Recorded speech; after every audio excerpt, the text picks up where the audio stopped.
Do you like movies and games also? Listen, so much more, they all know. Vice, Lotus, and welcome to Corrective Consciousness. Welcome to Corrective Consciousness, episode 127, the podcast where we explore the inanity of pop culture. I am your host, Lotus Prince, and this is... Vysethebold.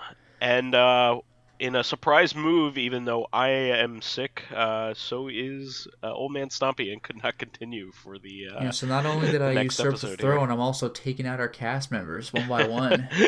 He is the plague horseman. Yeah, I can't wait till next week where it's just me doing a solo and talking to hand puppets and pretending they're you. That sure was a great point, wasn't it, Vice? Why, yes, it was, Lotus Prince. It's just like, oh, God. I'm not even trying to do voices. It's just really disorienting.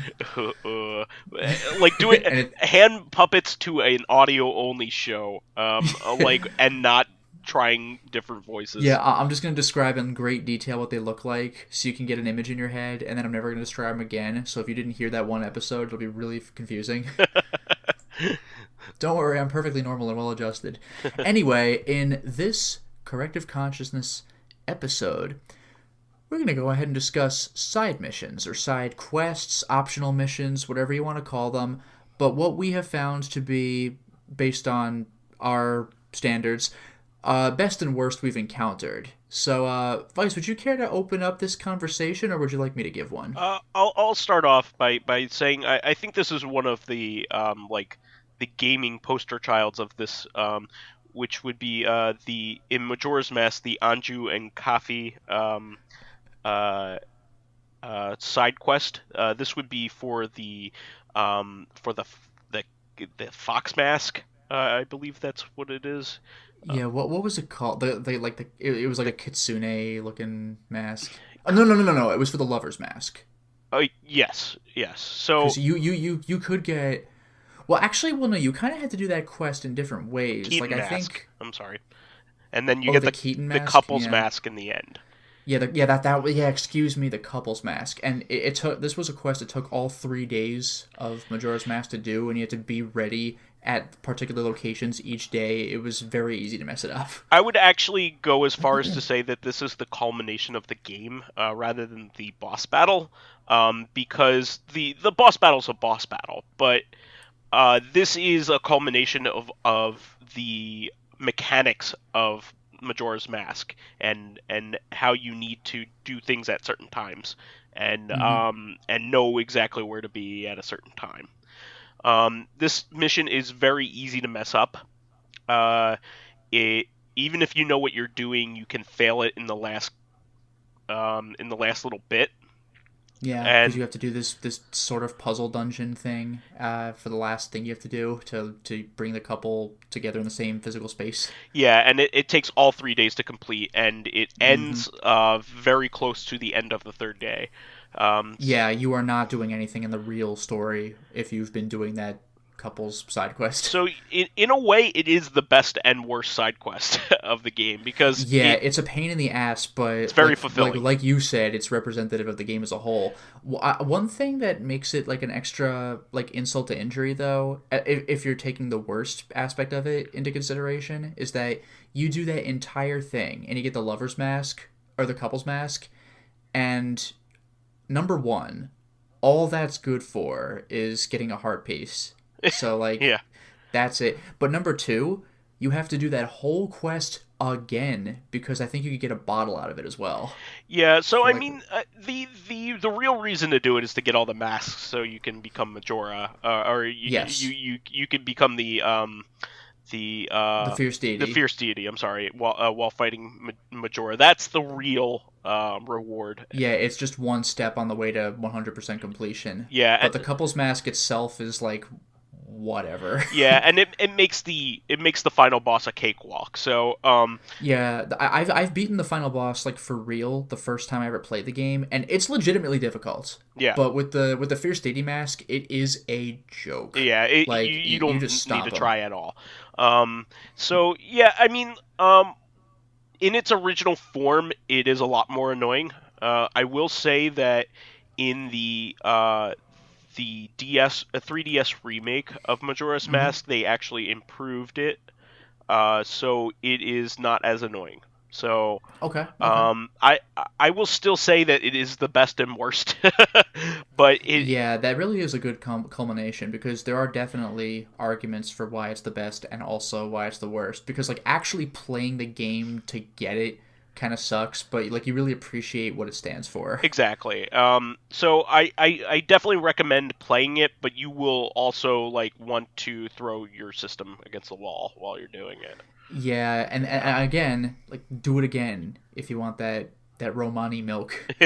Such a pain in the Oh ass. yeah, very much so. Because I think the bottle you get comes with Romani milk. It was something weird like that, but you Yeah, get a bottle out of it as you well. have the But idea. like, yeah, that's the basic idea. Um, for actually, this is kind of one of the reasons I came up with the best worst side mission discussion in the first place. I was just thinking of it. I'm done with the game now, but a couple of months ago I was playing the original Nier Oh on yeah. hmm PS3, and I was looking up how to complete a particular side quest, so I googled the name, and one of the first things that came up This is was fucking bullshit. yeah, like a list of like top 10 or 15 worst side quests ever, and that was one of them. Is it? Does it have Um, anything to do with growing yes. crops? Okay, all right. Yeah, Then it then I was gotcha. awful. Because because there's a game mechanic that is never explained, and Nope. you might not even know that this is a thing that exists in real life either. So what you're supposed to do is there's a person who wants X number of like I don't even remember what color it was like light blue flowers or something, but those don't exist. Like if you go to the store, you could buy red, white, and like gold, I think, or like yellowish, and there's just no blue or light blue or whatever the hell, like it just doesn't exist. So what you're supposed to do is plant like two different colors next to each other and wait for them to bloom, and then Cross pollinate them. yeah, like you actually have like fusion, so you hope they cross pollinate. But the thing is, there's a it was like a 60% chance or something of that happening. So you could just not know that this happens. Like you might be completely unsuccessful. But if it does, the thing is the color this one character wants is still not the color you would have gotten from cross pollination. So you have to like cross pollinate the cross Again. pollinated plant with something else, Yeah. and the chances of success get lower and lower until it's like 10 or 20% or something. But the thing is, it takes like 12 hours for this shit to go down. So like you can adjust the PS3's clock or the 360's clock, but it's still a nuisance to do that Yeah. because you got to quit the game, adjust the clock, go back in the game. It's a stupid But if game you mechanic. It just yeah, is. but if you did this for real, like the way the game was meant to be played, you could literally take weeks. Like weeks. Because like you wait 12 or 24 hours, you tune in, oh whoops, it didn't work. Guess I'll wait another fucking 12 hours. Like it's so bad. And fortunately, there's one other thing that's not actually part of the side quest, but there is an achievement for getting what's called like the Moon's Tier. That's kind of like a plot item in the game, and I think you have like a 2 or 3 or 4% chance of getting that with cross pollination. Like it is maddening. It's I stupid. didn't even try for that, but the side quest alone was a pain enough in the ass. Now you don't need to beat the side quests. Like most of them just give you money, so like it's not like you're missing out if you don't do the side quest, but like the side quest still sucks. It's horrible. Yeah, that reeks of the developer Yokotaro just going, some people are gonna try this.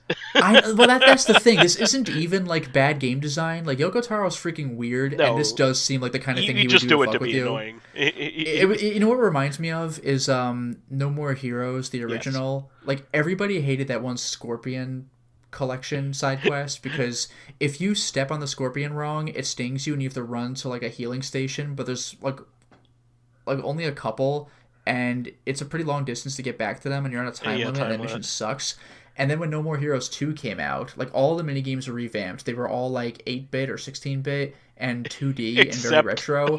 Yeah, but except for the one fucking Scorpion minigame, which just comes back. It's like, do it again, asshole. It was actually Fuck you. funny. You bought my game. Fuck you. Yeah, that was the thing. Like, I wasn't even mad. No. It's like, No. 'cause if He I knows get what's mad, up. then Suda51 wins. He knows what's up. I mean, It was pretty funny. he- Yeah, I love it. I that was absolutely an intentional move on his He part. knew what he was doing. Yeah. That was pretty Yeah, good. no. Like actually, the first mini game in No More Heroes 2 is like the most fun and the most lucrative. So like, just do that one. But then Yeah. the Scorpion one comes back. You're like, ah. I And there isn't even like a reason for it to be there this time either. I'm very excited for Travis Strikes Again. By the way, I am. Oh, yeah. We should do a co-op Let's Play of that when that comes out because it's a 2-player game. So. Oh, interesting. We Who's the second player, Henry? It is not Henry, which Or is Shinobu? the interesting thing. No, it's not. It's like a new character. Oh. Yeah, so Huh. I believe the game is meant to be played 2-player. You can play it on your own, obviously, but it's like best if played, that kind of thing. Curious. So, All right. I'm excited to do that, and we're like the perfect team to do that, I think. So, I've seen Perfecter. Perfectest. All right, so yeah, do you have any other side quests to bring up? Yeah. Speaking of Suda51, Yeah. I don't know whether you intentionally did this to give me a lead in, but Actually, no. This kind of just worked. Yeah. So my pick was the killer is dead. The man who snatched blood mission, which is That's a good one. what was that? I was just saying that's a good one. So what this is it was free DLC for the premium edition of the game. I believe it is included in the current release of it if you buy it. Yeah, it was also like a pre-order bonus Yeah. for the whatever the collector's edition was called. So this mission just reeks of this was unfinished and bad, so we didn't put it in the proper game. So Like, it is pretty cool, but it's so dissonant from everything else. it's cool in style, Yes. like because it's like takes place in the catacombs and like a vampire. I love everything vampire related in video games. Stemming from Castlevania. So like it does have a pretty cool boss fight and it has good cinematics, but the level design is complete garbage. Was this the one where we were like going to the wine cellar? Or Yes, whatever? that's exactly right. And you don't know where Yeah, that the was a fuck pain you're in the ass. going because nothing is recognizable. Yup. so like it's in effect going through like an old dungeon crawler where like all the walls look the same, so you don't know where Yeah. you're going, and it's a Yeah, maze. it's a pain. So it's a terribly designed level, and they knew it. Because like there's a reason why it was included in this capacity. It's not. Yeah. It's unmistakable. But I'm glad it's there. But it's also terrible. And The boss I'd is be cool. okay. The boss is basically the boss of Ghouls and Ghosts. Yeah, In terms exactly. of design. He's got like the face on his chest. Like Mm-hmm. well, I mean, like all the Ghouls and Ghosts, Ghosts and Goblins bosses have like generic like Satan names. What was this guy? Was it Lucifer or Satan or what the hell was he? Are you talking Ghosts and in Goblins? Ghosts and The original Goblins? Ghosts and Goblins. In the original, he's called Lucifer. There you go. So Lucifer. He's like Lucifer from Ghosts and Goblins. Yeah, or maybe Lucifel. That kind of Well, thing. yeah, but you know what it's supposed to be. Yeah. And They then pulled that shit in Star Ocean 3 as well. It's like you're not, and like Azazer. It's like you're Yeah. not fooling me. Like, what are you doing? and then I think in Super Ghouls and Ghosts, the boss above him is Beelzebub. I think that kind of thing. Yeah, and who was the red guy who Red who Arimer. actually looks like Satan? No, not Red Arimer. The boss of Ghouls and Ghosts on the Genesis who actually looks like Satan. Oh, he might just be another. Like he might have been like. Was he called Satan? Because like in He the might just American be version he's Satan. called Loki, but that's bullshit. Yeah, he might just be Satan. Yeah. He might just be Satan. The funny thing is, this is an obscure reference to make, but he actually looks like the Oh no, what book was it? He looks a lot like the creature that's on the cover of the original Dungeon Master's Guide for Dungeons and Dragons. I think. Do you know what I'm talking about? Maybe. Like the original Dungeons or the advanced Dungeons and Dragons, like the Dungeon Master's Guide. I think He looks like the creature on that. Yes, it is. It's the original Dungeons & Masters guide. If you Google him, you see this big red guy with little horns and like a sword. I mean, the guy in Ghouls and Ghosts doesn't have a sword, but like he really looks like the Dungeon Masters guide cover. So the anime. red guy is Lucifer. Okay. So who's Two-Head Man from Ghosts and Goblins? Was that Beelzebub? I'm looking him up right now. Like they're all devil names anyway. Yeah. They're all names of the same being. That's the funny thing. Pretty much. Yeah. Yeah, you know what? Astaroth. Okay. Oh, there we go. Wait, who's actually Satan. Not Satan? He's like one of the demons, I think.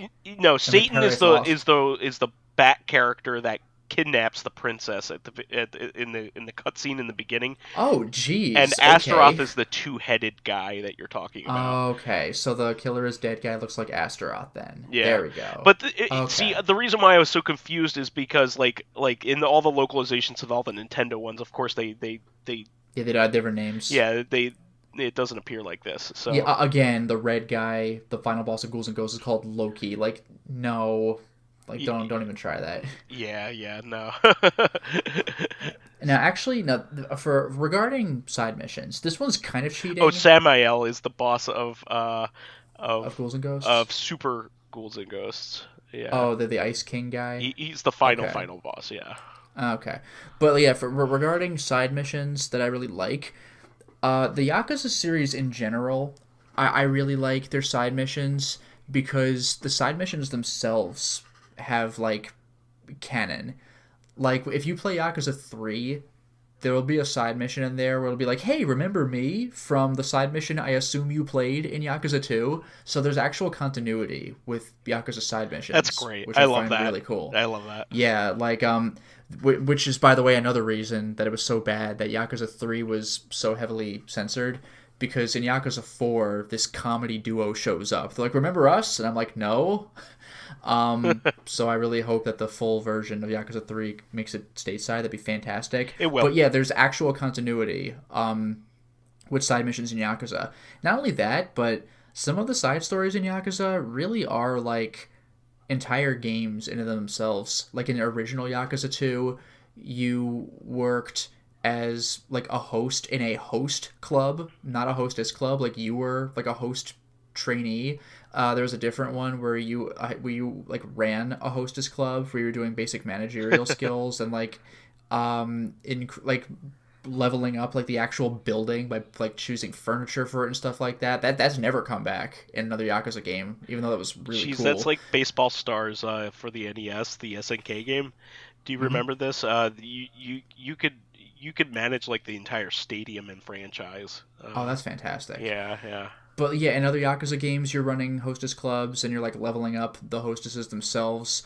You're like selecting like outfits for them to wear, which actually does make sense. I mean, it is like a dress-up mini game, but it's also like, what do you want to focus on?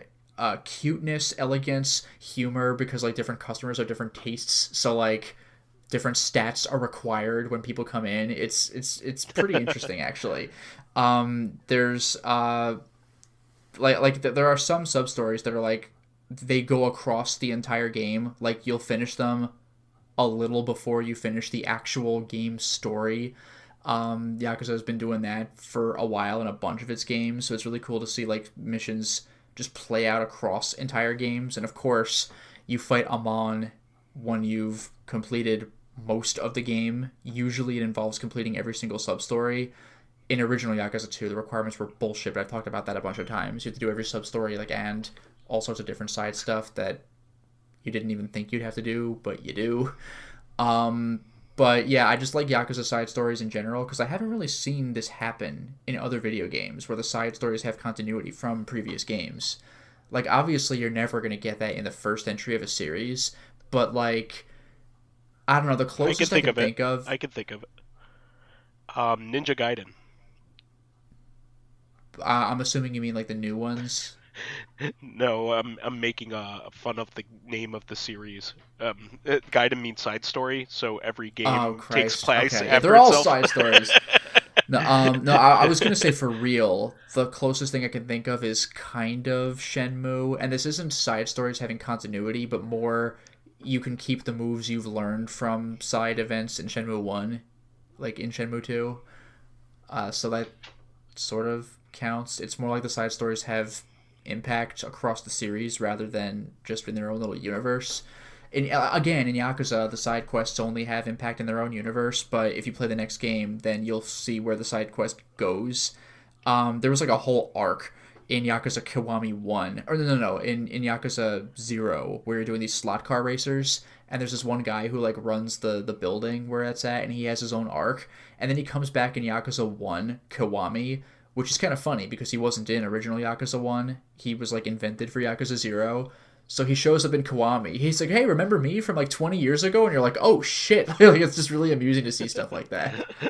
Like, I love how Yakuza kind of plays with that idea where they like, where their retcons like truly sink in and become the new canon. It's kind of cool to see how that plays out. That's awesome.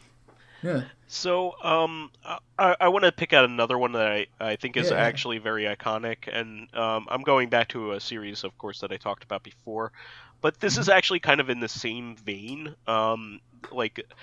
This series has been doing this for a long time. So in Zelda, there is the trading sequence is Oh yeah, Um, that started in what, like the past maybe, Link's but definitely Awakening, Ocarina of Time. actually. Oh, that's right, Awakening. That was like the entire game, wasn't it? Yeah, it spanned the entire game, and I actually love this. So Majora's Mask is actually the next, like that quest in Majora's Mask is very much a working on top of that. It's evolving Yeah. that. Well, same for getting the Bigoron sword in Ocarina of Time. Yes, yeah, exact. Oh, well, there you go. Yeah, I think Link's Awakening was the first one to have the major trading That's cool. game, and unlike the other two, uh, Ocarina of Time has its own annoyances because it also has a timed section that is very difficult. The last section is Oh yeah, timed. what did you have to do? You had to Like you carry had to the like. sword, the crappy sword, all the way to back to the good blacksmith, so he can make it into a good one. But like it Yeah. falls apart, like if you're too slow, and you Oh, can't ride the okay. horse, so you have to run across Hyrule Field in order to I do it. forgot about that. Yeah. I actually forgot about that. Yeah. So, Link's Awakening actually had this entire mini game where you traded one item for another, and then you're stuck with the item that you have currently until you find the person who needs that. But then you'll eventually you'll have met several characters that need something, or you can approximate it, so you can go back to them once you've found the person that can fulfill their need. It's really, really fun. It's actually based off of I believe it's a Japanese fable. Do you know about this? No. So it's based off of a story where, a peasant begins with a grain of rice and then trades all the way up to owning a rice field. Oh, okay. I didn't know that was a folk story. I just knew that that's a thing that you could theoretically do in real life. Like Yakuza's done that too, where it's like you're given some tiny thing and you work your way up to trading to like a luxury watch that sells for like 900,000 yen or something. Yeah, so this is actually based off of an actual fable. I don't know Oh. the name of it. That's escaping me, but I actually really love it. I mean, the reward is pretty paltry because by this point in the game you have a lot of powerful equipment. Yeah. And the thing that you get is the level 2 boomerang. That's the reward, and the level 2 boomerang is like, you don't use the boomerang all that much in Link's Awakening to begin with. Oh, So like okay. getting Okay. the second level boomerang is like, okay, like Yeah, thanks. I guess I'll take it. Yeah, I Yeah. mean, like that game was so creative in what you could do. You could even basically create missiles by putting down a bomb and shooting it with an arrow. Oh, that's clever. So it was like the first Zelda game to allow you to experiment a lot, and Hmm. what was cool was you had two action buttons because you're playing on the original Game Boy, the B and the A Right. button. But those B and A buttons could be assigned to any of the items that you had. It wasn't that you needed to have a sword equipped, or a shield equipped. Oh. You could just have bombs and arrows. So you could press B to lay down a bomb, and then press A with an arrow and shoot it across the room. And you could even solve some puzzles that way, and they intended it too. It just wasn't told that you could do that. That's super clever. So it's really, really neat. There's all kinds of really cool stuff like that in the game, but there's just the real reward for this trading game is actually the weirdos and characters that you meet along the way. Yeah. But like one of them is apparently this is an old Japanese fable which I wasn't aware of. Do you know the ghost hand that is coming out of the toilet? Oh, at Majora's Mask? Yeah. So, that actually is in Link's Awakening first. Oh, no way. Yeah, and one of them is like, I need paper. Like, like, meaning I need toilet paper. Yeah. Apparently that is a ghost story, like a Japanese ghost story, a famous one. Huh. Like a ghost that needs toilet paper, but that's terrifying. Like especially if they're in the toilet. But yeah, because like, Yakuza has had like a recurring side quest where there's just a dude in a bathroom stall who asks for paper. Yeah, no, that's so a thing. It's a thing. All right. So I mean, but this is just like a real life thing where it's just like they don't have any toilet paper. He needs some. No, I think it's a callback to it's like a part of Japanese culture. Like it's that this story is. Well, is regarding a a weird callback to Japanese culture, Yakuza 4 had a really weird one. There was rumors that there was a kappa just running around, modern day Tokyo. And so you're like, what? And whenever you think you see it, it like ducks out of sight. But you're like, I definitely did see something weird.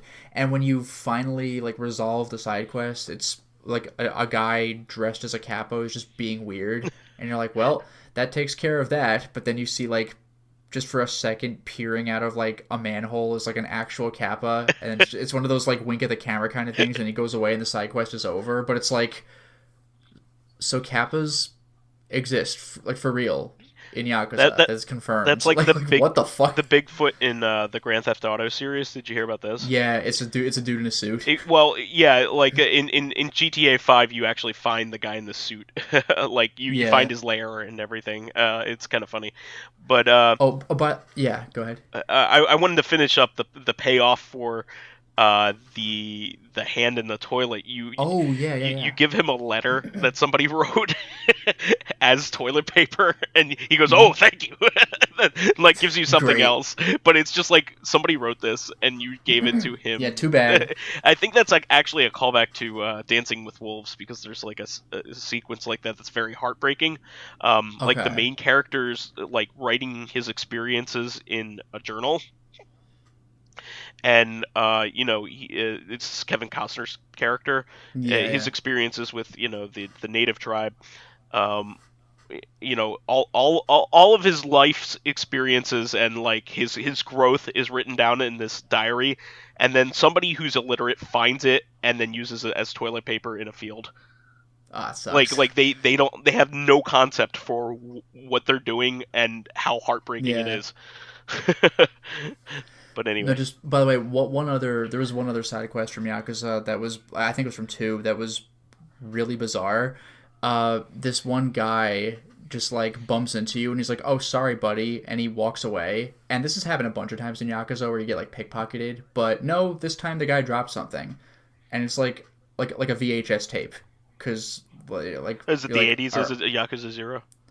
Oh no! Actually, no. I think it was a DVD. Actually, okay. Sorry, no, it was a DVD, because that's how you watch videos in Yakuza 1 and 2. So you're like, I guess I'll watch it, because you call after the guy, but he's gone, and you're like, okay. So you watch the video, and it's like The Ring. You just see like a playground with no one in it, and then static happens, and then there's like a woman sitting in one of the swings. Then static happens, and then she's in a different position of the screen. Then static happens, and then she like jump scares like right in front of the camera, and you're like, Jesus, that was creepy. And then like when you leave, the guy who you'd bumped into in the first place was like, are you kidding me? You've actually watched the video? And you're like, yeah. And he's like, oh, I'm free. And he just runs away. And you're like, what? And so, like... So it's supposed to be like The Ring in that... Yeah, now you're... But the guy runs away, and you're like, what the fuck? So, like, immediately after, some guy who claims to be, like, a medium walks up to you, and he's like, hey, you've encountered some supernatural activity, have you not? And you're like, I think I might have, actually. And he's like, dude, this actually seems like a bad case. Like, you know what? I think I can hook you up with something. Here's, like it's some kind of warding stone, and you can buy it for, like... So this is all a big scam in order to get you to buy warding stones? Well, no. See, here's the thing. Okay. So, like, he sells it to you for, like, it actually is a bunch of money, and then you go into a conversation where he's like, but to really enhance it, you're going to need to pay for this thing, which costs, like, 500,000 yen. But then, like, while you're talking to him, like, the woman from the video is, like, standing a little ways behind you, and the guy's like, oh shit, what is that? And you're like, the man behind the curtain. Yeah, no, but like the woman's standing there, and like the medium who's trying to sell you this stuff is like, wait, what the fuck is that? And you're like, what? And like, it's like this really freaky thing where like the woman starts slowly approaching and getting closer and closer, and you're just not turning around, and you're like, what's going on? And the guy's like, no man, fuck this, like, I'm going to tell you straight away, I was scamming you. Like, here's your money back. That's a real fucking ghost. Fuck this. And he just, like, runs away. And just, like, the woman, like, reaches out to, like, grab you by the neck or something. But as the guy runs away, he bumps into you and you drop the tape or the disc and it breaks. And then, like, you turn around, the woman's gone, and you're like, oh, I wonder what that was all about. And the same story just ends. So, like, the first guy who bumped into you, like, really was cursed. And you really were cursed too. You just didn't know it. And so, you thought it was a scam. You thought. Well, no, it was. Well, no, the guy selling you the stuff, that was a scam. Yeah. And the guy was like, dude, I'm not actually a medium. I'm not prepared for ghosts. And he just leaves. Like, here, take your money back. It's fine. And keep the stone too. And you're like, oh, whoa. It's pretty fantastic. I love goofy stuff like that. That's really good. So, like, ghosts and kappas confirmed to exist in the Yakuza universe, even though they don't hold any bearing on the plot whatsoever. And zombies. But they're just kind of just be aware that, well, that was obviously a non-canon game, but like the Ghost and Kappa, like, yep, they're around somewhere. And Fist of the North just Star. Don't worry about it. It was so freaky. Do you have any other choices? I've actually kind of run stale here. Yeah, I mean, I guess one more thing I'll think of that I really did enjoy is the Super Mario RPG Monster Town thing where you fight, like, he's not actually from a particular game, but like he's a Final Fantasy type character, like Culex, the Dark Knight of Vanda, and he just like shows up from, like, I mean, again, he's not really in the game, but like he has Final Fantasy IV's I was just gonna say he's clearly meant to be Cecil. I think. He has Final Fantasy IV's music, except Mario RPG style. It's not like from Final Fantasy IV. It's if Mario RPG were to cover Final Fantasy IV. It was awesome. And you you destroy the 4 crystals, then you beat him, and he's like, well done, sir. Like, I'll be going back to my dimension now, and he just gives you an idea. It's really cool, though. It's just like, what a weird thing to do. Because Mario RPG is Nintendo and Square Enix. So, like, that's why that was allowed to happen. But it's like, just fucking Mario and Final Fantasy crossing over, and this is before Smash Brothers on the Wii U. Yeah, so a lot of times my favorite parts of games are the side missions. It's where all the flavor is. In Yakuza especially, if you want to just beat the game, you can do it, but like the side missions are what keep you there for an extra like 20 hours. Yeah, and it's fun. I mean, this is where all the character of the games comes from, if you ask me. Mm-hmm. So and I guess just one more thing I'll throw out in terms of this is in general. This isn't I mean, I have a particular side quest I can bring up, but like side quests like these suck. I think it was Final Fantasy X, the one where you had to dodge the lightning 100 times in a row. Do you know what I'm talking about? One more time, I'm sorry. Final Fantasy X, where you had to dodge a lightning bolt like 100 times in a row. Was that 10? I never played that. That One of the Final Fantasies, like, there's something where you get some really good item or whatever if you go into this field that has lightning strikes and you, like, dodge the lightning 100 times in a row. Like, stuff like that's bullshit. Like, Yeah. I really hate when games do that. Like If you're in gonna pull that- Mario Odyssey, you have to jump that rope, that jump rope, like Oh, I don't 100 know about times. that. Yeah, it's one of the most notorious like shines in the game, or whatever they're called. Yeah, I mean, it's just really irritating. Like, if you're gonna pull shit like that, make me do it 5 or 10 times. Like, if I've done it 99 times, can you just let me have it? Like, I've shown that I'm capable, but, like, if I mess up now, it's because I'm getting exhausted. Like, don't do this to me. Yeah. No, Like, I get it. it's like when you're fighting a really hard boss, but he's not actually hard. It's just that he has, Just like, bullshit. a million HP, and Yeah. eventually you're gonna die. It's like, dude, It's a war I've of dodged and attrition. countered 1,000 times. Can you just let me have this? Yeah, it's a war of attrition at that point. Like Yeah, it's like, just side whoever quests gets like tired. that are really frustrating. Or actually, another side quest type that's frustrating is any gambling related side quest. Oh, where, yeah. like, you just have to hack away at it until you hope you win. That's a pain in the ass. Here's So, an even more difficult situation. I don't know if you knew of this game's existence or not, but for the original Game Boy, there was a James Bond game. It was just called James Bond 007, I think, and Okay. it came out around the same time as GoldenEye. But it wasn't related. It was more like almost like a Link's Awakening game. It was like a overhead adventure game. Okay. Well, a big part of being James Bond is having to play cards. But they make it an integral part of the game is where you have to make enough money to progress from gambling. Yeah, that's a pain in the ass. It's not even a side mission. You have to do it. That's when I stopped playing the game as a kid, because, like, I could probably figure it out now, and it's probably, like, an easy thing to do, like, if you know how to play the games, because they probably made it easy enough. They probably skewed the games in your favor so you could win more than not. Yeah. But I just didn't know how to play those games when I was a kid. So Yeah, when I was going to mention, that's another thing that this is a positive for Yakuza.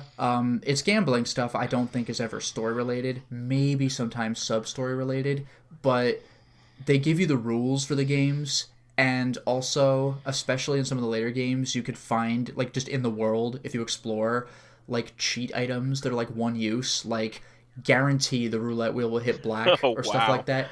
Like Yakuza hasn't done roulette, actually, in quite a long time, now that I think about it. But, like, for poker, you can get, like, the next card that the dealer draws is the best thing Outcome. you could get for your particular hand. Yeah. So you might want to wait until, like, the 5th card and then draw that. There's like lucky Hanafuda cards. I vaguely know how to play Hanafuda stuff, like, based on Yakuza. There's like ideal dice rolls, like Wow. stuff like that. So, like, you can cheat your way through, like, a game, like, once, or maybe, like, a couple times if you find multiple items. But, like, at least, like, Yakuza has a lot of gambling stuff, but they'll let you push your way through it if you really have to, and then if you want to keep playing the game just for your own, then sure, have fun. Same goes for blackjack. There are 2 cheat items for blackjack. One of them is the dealer is way more likely to bust, and the other is you will draw blackjack. Wow. It's kind of nice. Again, they're one use, so Yeah. like, you're not going to get $1 million off of them because it's the first hand. Well, but it's still cool. I was just gonna say in blackjack, like, one hand is nothing. So Although, actually, I mean, if you get lucky with the first couple of hands when the money's allowed to multiply, like, then you can use the blackjack thing, but you had to have gambled to get there in the first place. So, like, Gotcha. they make it a little fair in that sense. But it's kind of cool how that works. I don't know. I just get a kick out of stuff like that. nice. Well, I think we So, should. was there any other thing you were thinking of? No, I think we could move on to our regular segments at this point. All right. So, for fan... Oh wait, no, it would be Vice's way in, wouldn't it? For fan Vice's way. I actually. I'm the host. I don't have a way in. Hey, buddy, this is my show now. Oh. So I actually lost a pound. Hey. Especially in the holiday season. A fantastic thing. So I'm at 254. So I'm doing really well with it, I think. And once I get out of the holiday territory, I should be even better because I won't have to go to as many like eating functions. So I think I'm doing really well considering. I think the most that most people can hope for is staying stationary during the Yeah. holidays because of how much food is around, especially in an Italian family such as mine, but and my girlfriend's. So, but I think I'm doing really well, and I'm very encouraged. All right, so that was the fan reaction section. So now for Vice's weigh-in. Dracologist says, all right, so yeah, so Dracologist says for tough bosses, he says for me split into two categories: annoying bosses and actually challenging bosses. So for the challenging, basically everything DMC throws at you. I don't know if he means DMC or like actual like Devil May Cry in general, but He's thinking of the series in general. probably. Yeah. So he says some are fun, some can be frustrating, but at least they're challenging. Yeah, I And mean, same goes for it's kind of like Dark. Before Dark Souls was a thing, this is like the closest thing we had to like iconic boss fights like yeah. that. OG Devil May Cry was damn hard Yeah, first time. I mean, even the first major boss, that fire, The lava tarantula. yeah, he's really hard. Yeah, first boss will kick your ass. Yeah, he's a very difficult boss, especially if it's your first time playing the game. Yeah. Well, same goes for God Hand. Yeah. It's not even the first real boss. It's the first like mini boss, like Gold and Silver. Those guys are rough if you're playing the game for the first time. Yeah. I mean, I sometimes still have problems with that tarantula when I go back to it, and I'll beat like the harder bosses pretty easily. It's just he just sucks, and he dominates the. He dominates the space. That's what it is. Like he's a very big character for the arena that you're fighting him in, and he's fire based, so you can't touch him. Yep. Yep. So anyway, he goes on to say, same goes for Undertale's last true boss fights and some basic boss fights with their quirky gameplay with their quirky gameplay, changing fourth wall breaking nonsense. And then I finally listened Doom... to Megalovania, but for the first time. Jesus Christ! So good. When it picks up, oh my god. But then he says Doom, like 4 and 16, like the Cyber Demon and Spider Mastermind fights. Can't really say much about the Hell Guardian boss fights. They kind of wore out their welcome a bit. But the same goes for many bosses in the Binding of Isaac, with the exception of the Bloat, which spontaneous brimstone attacks are just BS. Yeah, fuck the Bloat. That's actually become like a meme in the Isaac community to the point where one of the challenges in the new iteration of Isaac is just Bloat. Wow. Like you play through like a regular amount of dungeons. It's like I think it's 4 levels or maybe 5. It's the base 4 or 5 levels, which each have 2 floors, and the boss is the Bloat every single time. It's horrible. And by the way, the Bloat is supposed to be like a level 3 or 4 enemy. Fighting him on level 1 is extremely difficult because you suck at level 1. The Bloat is awful. Annoying bosses, like everything from the roguelite Ascendant. While the first 2 bosses are quirkier in their own way, the rest of the bosses are remarkably heavy on the whole bleed out tactic syndrome. The method in which boss sits in an invulnerable state while you have to jump through flaming death hoops. Yeah, I hate that. Where you just have to tolerate the boss's attack until they drop their shields. That's a pain in the ass. And Ascendant has several bosses very like that. In fact, there was a boss I could not find out how to beat, as it entered an invulnerable state and would not come out of it. On Dark Souls, I can only mention Hollow Knight. The game, I mean, you would know about that, Vice. Yeah, I would. The game would be more challenging than annoying if there were not for the contact damage. It's just unfair toward the player. Yeah, so that's actually a big part of the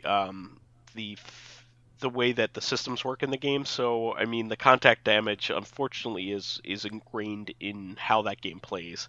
And it, like the pogoing that you can do as a result is pretty fantastic. When you see somebody who's really good at the game play it, it's quite a feat. I got really good at Hollow Knight, and I could say that game has some really annoying bosses, but actually I would say that the subquests leading up to them are really annoying. Going back to our topic. the third DLC is a boss rush mode essentially, and Oh, no. and to fight the unique bosses, you need to get through some utter horseshit, and to the point where I didn't even want to do it anymore. Like I didn't go forward in it because I played this game. I as much as I want to, You get the idea. if as much as I want to fight some unique bosses, I'm not willing to go through a whole bunch of like time wasting horseshit to do it. I even did that with I went through that with Kirby Superstar Ultra. So the final mode that you unlock is the same as the mode before it. Basically, you pick one of the helper characters. So you could be, Bomb Brother Jr. or whatever, or Parasol Waddle Dee or whatever. You're one of those characters, but you have to beat all of the bosses presented in the game in order and not die during it at all. And you only get a minor health upgrade in between each one. So you basically have to not get hit. Well, Smash Brawl did that with the boss rush, where you get you have 3 hearts between stages, but once you use them, they're gone.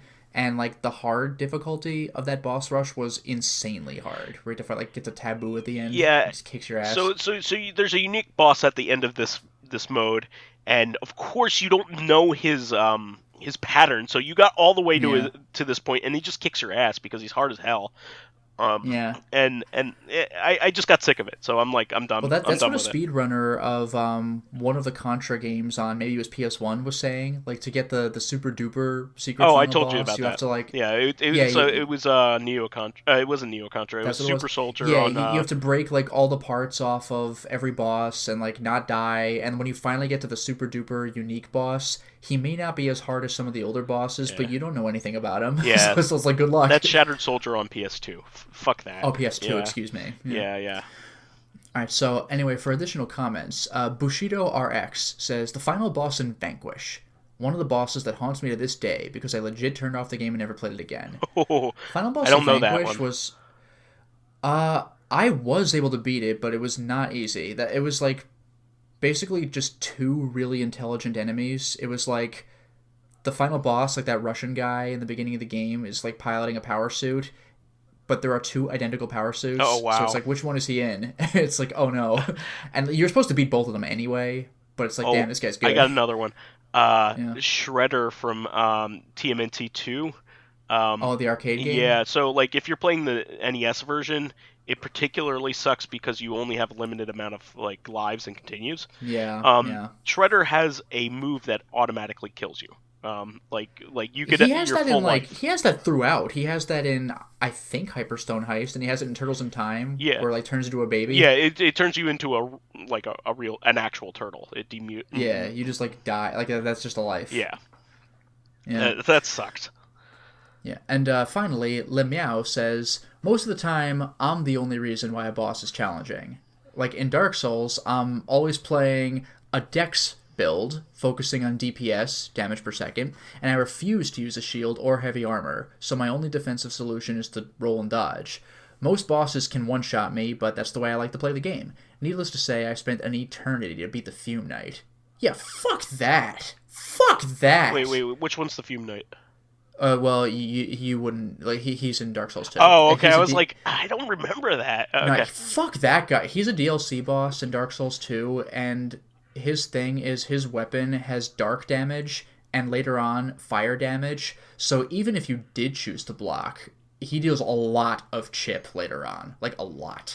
I basically had to learn to dodge roll after playing the game for 60 hours because tanking is just not viable against the Fume Knight. Wow. And he was considered by From Software's metadata to be the hardest boss in the game because he had a 93% loss rate.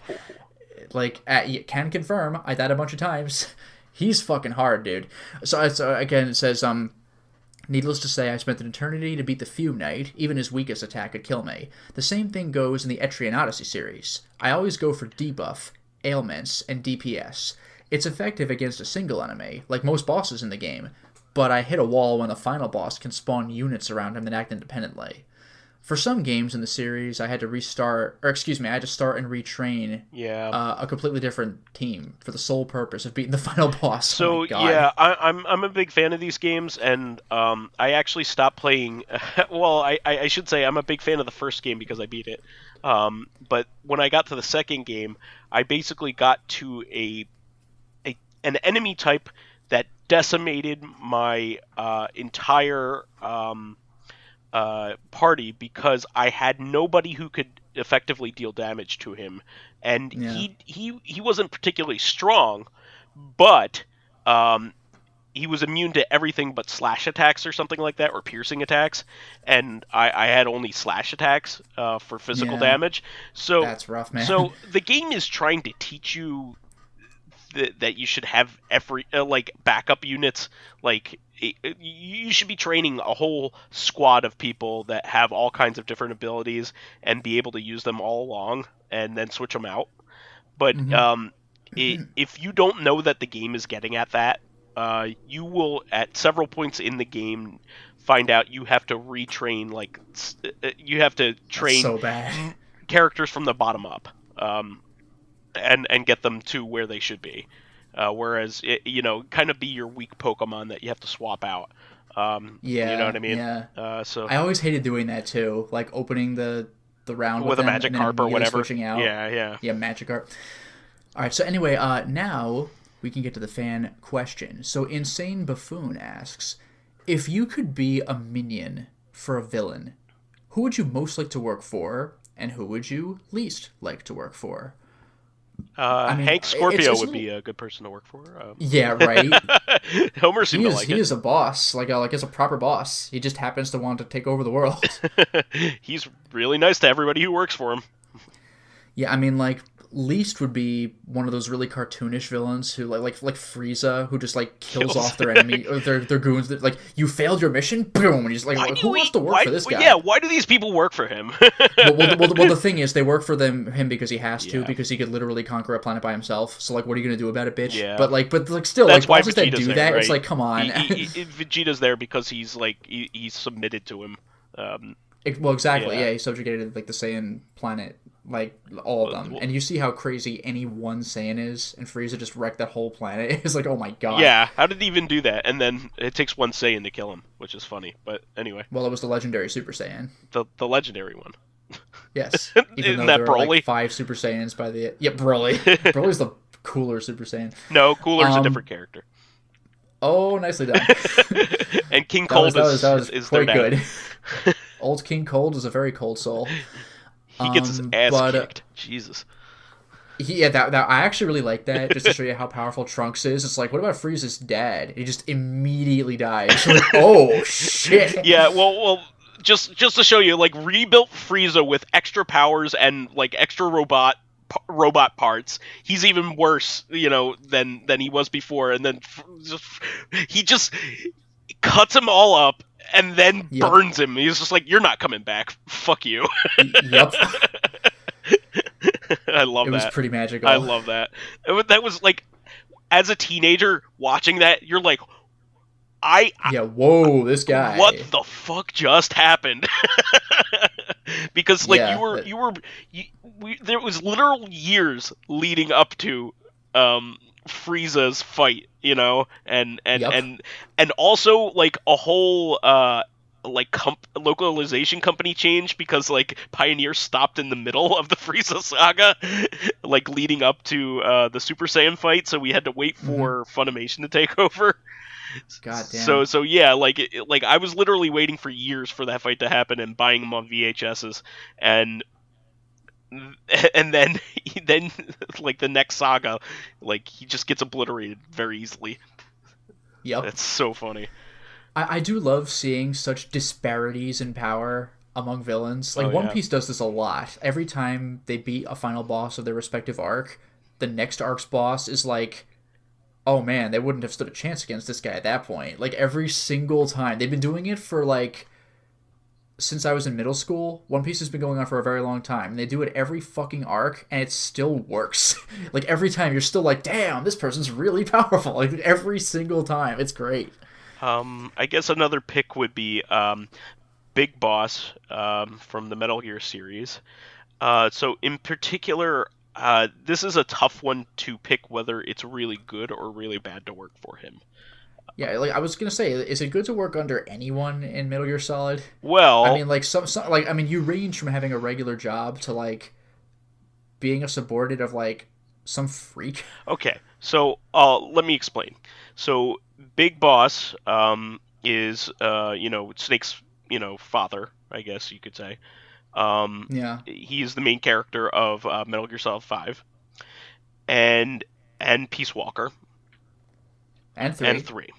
So in and Portable Ops. I forgot about that. Oh, I did not know that. Yes.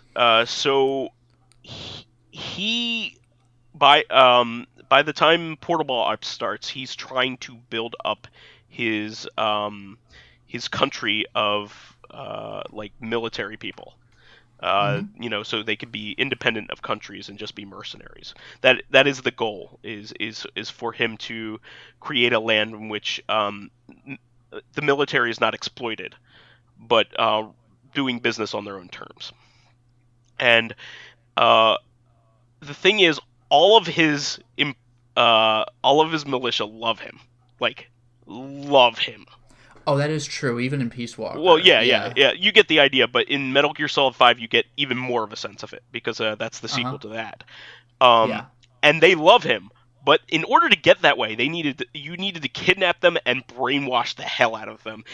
That is true. Yeah, you have to Fulton recovery them. From wherever. So they go into more detail as to what happens to them in Metal Gear Solid 5. So because they went into zero detail in Peace Walker. Yes. So what happens is you Fulton them, and they immediately go to the brig and stay there for a while. So in the brig, something's happening to them. But essentially, they get brainwashed into being super loyal. Jesus. And they allude to as much with Ocelot being there because he's like the master of doing stuff like that. So brainwashing and psychology and all that stuff. But I mean, in one regard, it's a terrible thing because you're being brainwashed. But you have to do that. But in the other regard, once you're brainwashed, you love it. So not to mention that like the villain is like clearly terrible. Yes, but so is everybody the villain else. of any Metal Gear Solid game. It's like, this is a guy who like employs Psycho Mantis. It's like, okay.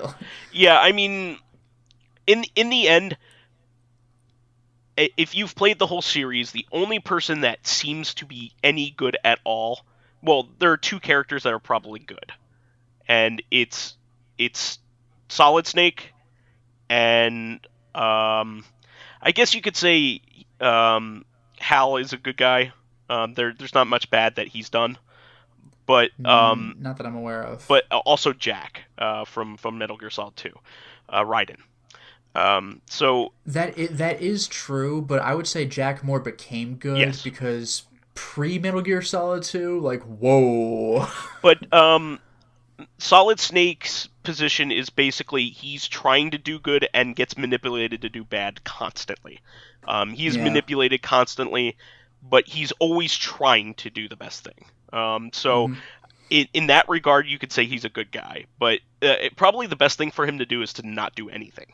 Really. Which would be the best choice for him. But every other character is extremely flawed in their ideology. They're trying to do something good.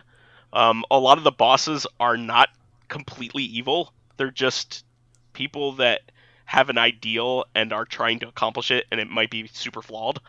But they might appear evil at first. But, that's just the way it is.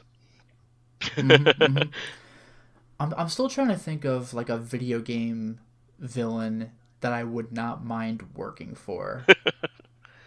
Like, that's actually pretty tough.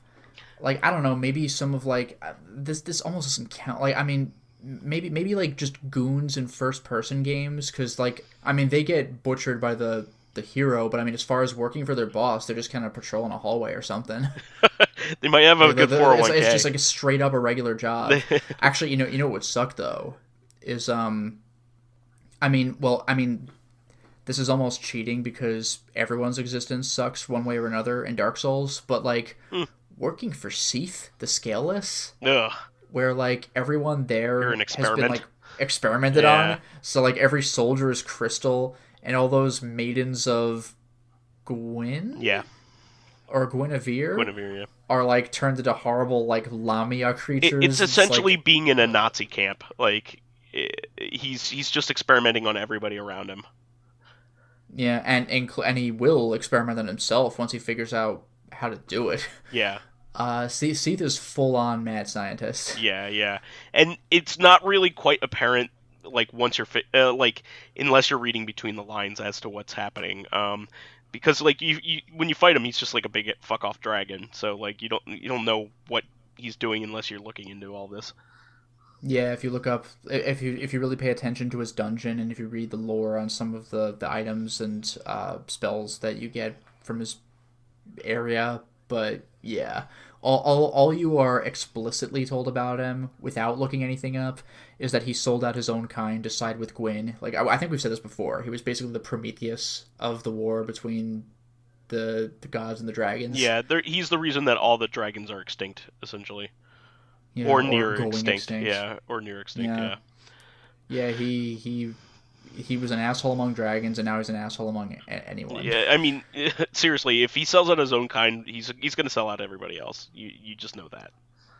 Yeah, that's a bad choice not for that he has Gwyn. an opportunity to anymore, but he's just gone full on mad scientist. They gave him a lab, and he's like, all right, and I mean, and he just does crazy lab experiments. Gwyn is, his intentions are noble too.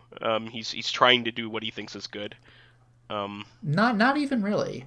He's trying to like get scales. He's trying to learn how to do Gwyn that. is Oh, Gwyn.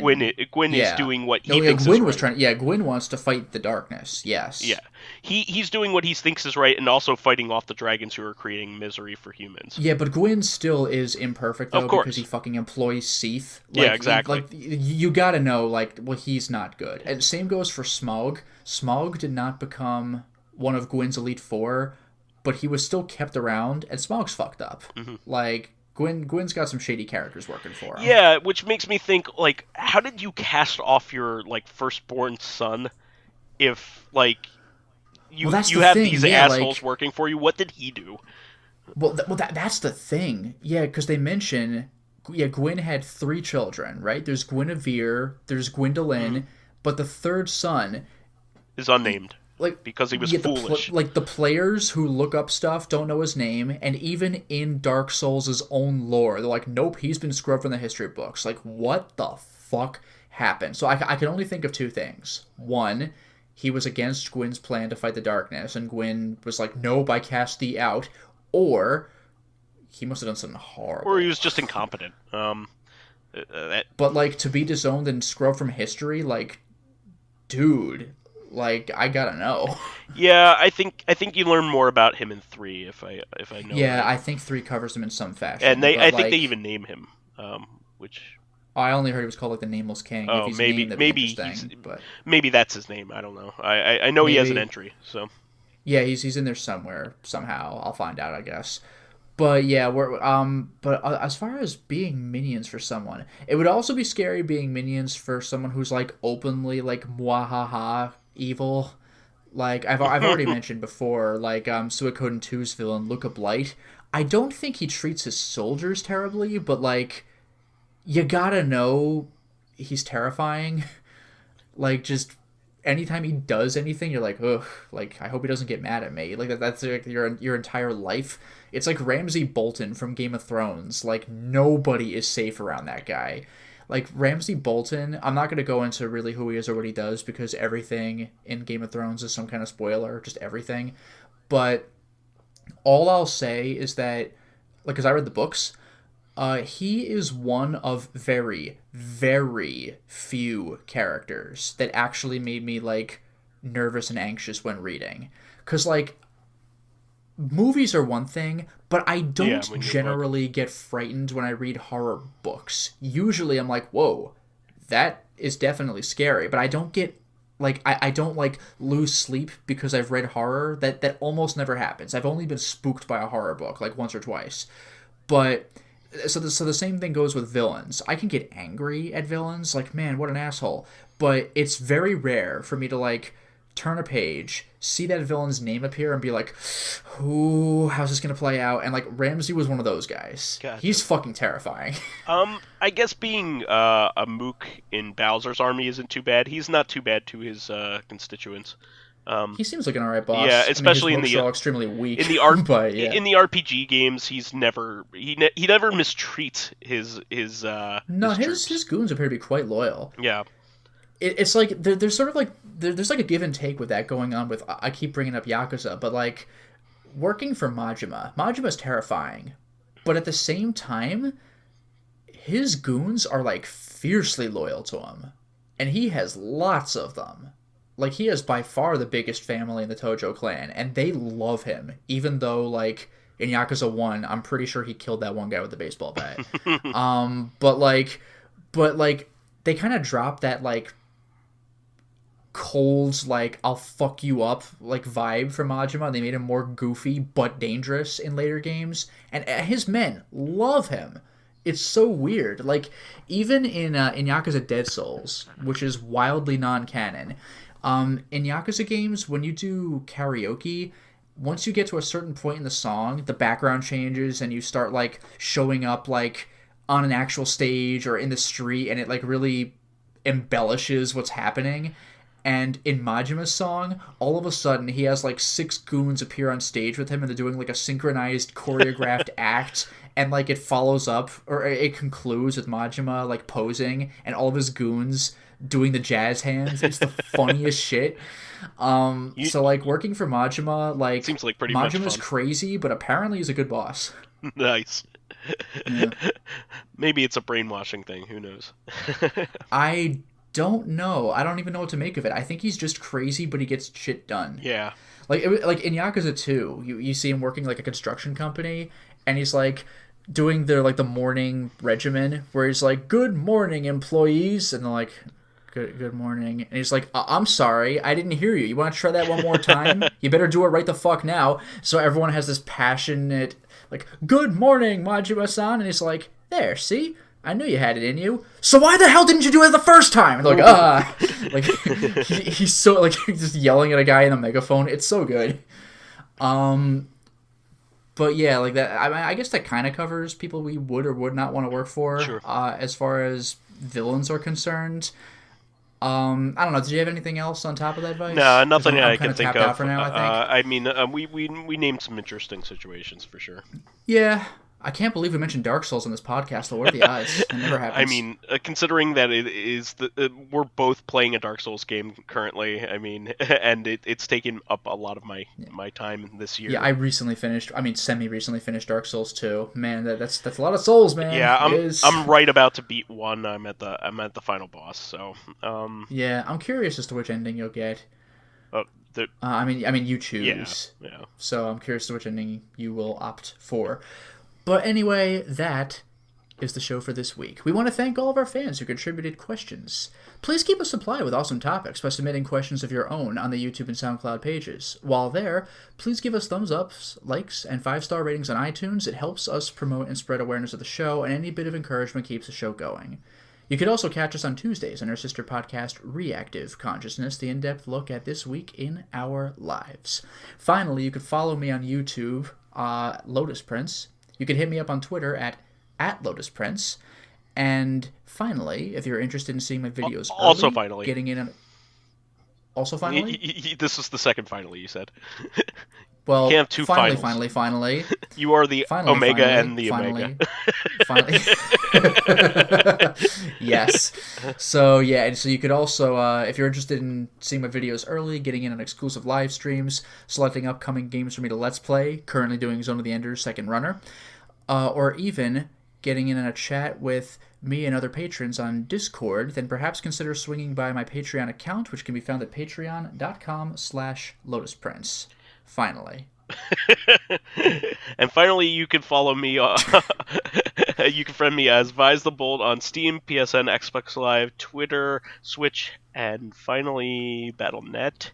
Also, be sure to check out our first Let's Play of Final Finally Fight. Fight. Yes, the arcade Capcom hit. We played it on the Switch on the newish beat 'em up collection that's on there, and we hope to do more as time goes on. So, So, yeah. we'll catch you next week, and our moment, Stompy. Yeah. So, finally, until next time, everyone. Cheers. Whoa, I'm gonna stop you. When did you come back? I mean, bye. All right, we'll catch you next week.